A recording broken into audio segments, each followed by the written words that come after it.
Hey everyone, this is Ankit, medical student, और आज हम बात करेंगे कि सीबीसी रिपोर्ट कैसे पढ़ते हैं और इससे बॉडी में क्या चल रहा है कैसे पता चलता है। तो ये मेरा खुद का रिपोर्ट है, तो एग्जांपल भी रियल होगा। तो सबसे पहले जानते हैं कि सीबीसी से क्या पता चलता है। इस टेस्ट से पता चलता है कि इन्फेक्शन है या नहीं, बॉडी में एनीमिया है या नहीं, इम्यूनिटी स्ट्रांग है या वीक है। तो चलिए रिपोर्ट की तरफ चलते हैं। तो सबसे पहले बात करते हैं WBC यानी कि व्हाइट ब्लड सेल्स के बारे में। इसका नॉर्मल वैल्यू 4000 से 11000 होता है।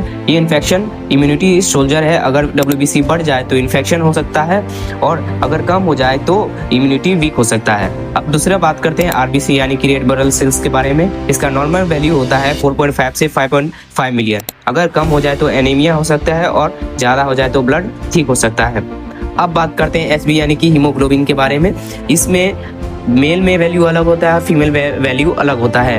मेल का वैल्यू 13 से 17 ग्राम पर डीएल होता है और फीमेल का वैल्यू 12 से 15 ग्राम पर डीएल होता है।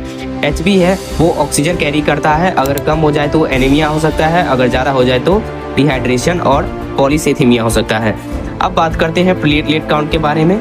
इसका नॉर्मल वैल्यू होता है 1.5 लाख से 4 लाख। अगर कम हो जाए तो ब्लीडिंग का रिस्क होता है और ज़्यादा हो जाए तो फ्लूट का रिस्क हो जाता है। अब बात करते हैं HCT यानी कि PCV के बारे में। ये बताता है कि ब्लड में RBC का परसेंटेज कितना है। कम हो जाए तो एनीमिया हो सकता है, अगर ज्यादा हो जाए तो डिहाइड्रेशन हो सकता है। अब बात करते हैं MCB, MCH और MCHC के बारे में। ये RBC का साइज और HB कंटेंट बताते हैं। अब बात करते हैं न्यूट्रोफिल्स के बारे में। ये ज्यादा हो जाए तो बैक्टीरियल इन्फेक्शन हो सकता है और लिम्फोसाइट ज्यादा हो तो वायरल इन्फेक्शन हो सकता है। याद रखना, सीबीसी सिर्फ नंबर नहीं है, ये बॉडी की कहानी भी बताता है। रिपोर्ट को हमेशा सिम्टम्स के साथ को रिलेट करना चाहिए। वैसे भाई देख रहे हो, तुम लोग के लिए मैं खुद का खून निकाल के रिपोर्ट बनवा रहा हूँ ताकि आप लोग को बता सकूं। तो अगर कंटेंट यूजफुल लगा हो तो एक लाइक और एक फॉलो तो बनता है।